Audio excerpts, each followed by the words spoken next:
Hello বন্ধুরা, আজকের ভিডিওতে আমরা শিখব ইংরেজির খুবই গুরুত্বপূর্ণ একটি topic, right form of verbs বা ক্রিয়ার সঠিক রূপ। প্রায় সব ধরনের ইংরেজি গ্রামারে এই বিষয়টি থেকে প্রশ্ন এসে থাকে, তাই মনোযোগ দিয়ে পুরো ভিডিওটা দেখো।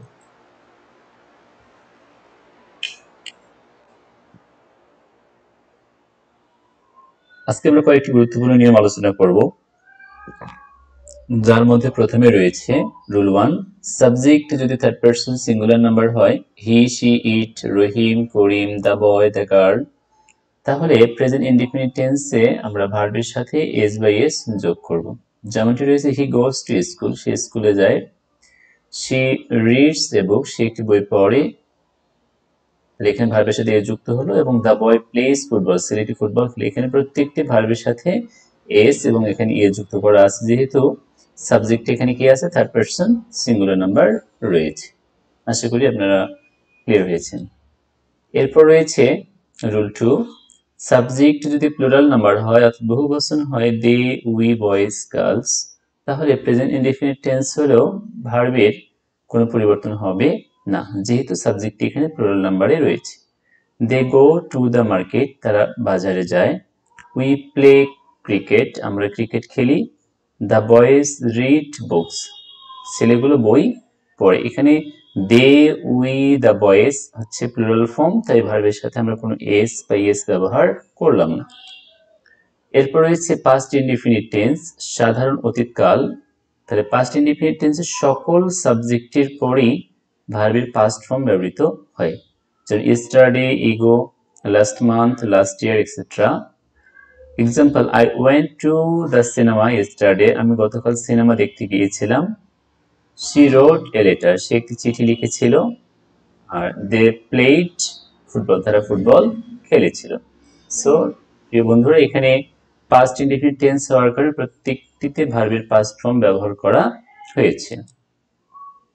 এরপর রয়েছে প্রেজেন্ট কন্টিনিউয়াস টেন্স, ঘটমান বর্তমানকাল, অর্থাৎ বর্তমান সময়ে কোনো একটি কাজ চলমান বা ঘটমান অবস্থায় রয়েছে বোঝাতে আমরা প্রেজেন্ট কন্টিনিউয়াস টেন্স ব্যবহার করি। এর গঠন রয়েছে সাবজেক্ট, সাহায্যকারী ভার্ব এম, ইজ, আর এবং তারপর মেইন ভার্বের সাথে আইএনজি থাকবে। এখানে সাবজেক্টের পরে পার্সন ও নাম্বার অনুযায়ী আমরা এম, ইজ অথবা আর ব্যবহার করব এবং তার সাথে মেইন ভার্ব সঙ্গে আমরা কি করব, আইএনজি যুক্ত ব্যবহার করব। আই এম রিডিং এ বুক, আমি একটি বই পড়ছি। He is playing football, say football খেলছে। দে আর গোয়িং টু স্কুল, তারা বিদ্যালয়ে বা স্কুলে যাচ্ছে। সো এখানে এম, ইজ, আর এর পরে মূল ভার্বের সাথে আমরা আইএনজি ব্যবহার করলাম।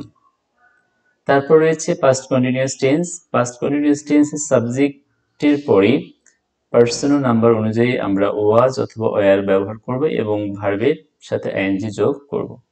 আই ওয়াজ রিডিং এ বুক, আমি একটি বই পড়ছিলাম। She was singing a song, সে একটি গান গাইছিল।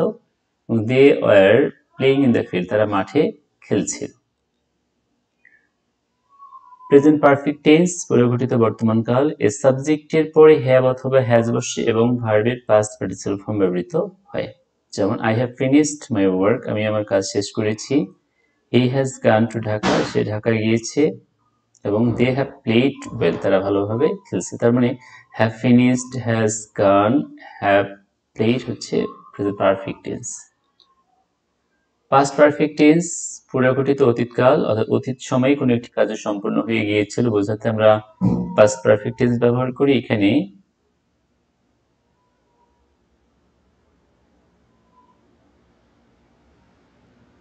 সাবজেক্টের পর আমরা হ্যাড ব্যবহার করব এবং ভার্বের পাস্ট পার্টিসিপল ফর্ম ব্যবহার করব। I had seen the movie before, আমি আগে সিনেমাটি দেখেছিলাম। She had completed her homework, সে তার বাড়ির কাজ শেষ করেছিল। They had left before I arrived, আমরা পৌঁছানোর পূর্বে তারা চলে গিয়েছিল।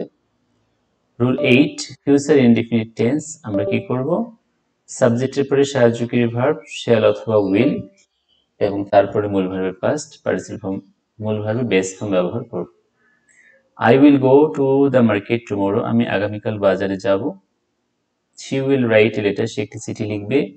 এবং দে উইল প্লে ক্রিকেট, তারা ক্রিকেট খেলবে। এরপর রয়েছে রুল 9, সেন্টেন্সে যদি দুটি ভার্ব থাকে এবং তাদের মাঝে টু থাকে তাহলে দ্বিতীয় ভার্বটি বেস ফর্ম বসে। যেমন I want to go home, আমি বাড়ি যেতে চাই। She likes to sing songs. সে গান গাইতে পছন্দ করে। They went there to play. তারা সেখানে খেলতে গিয়েছিল।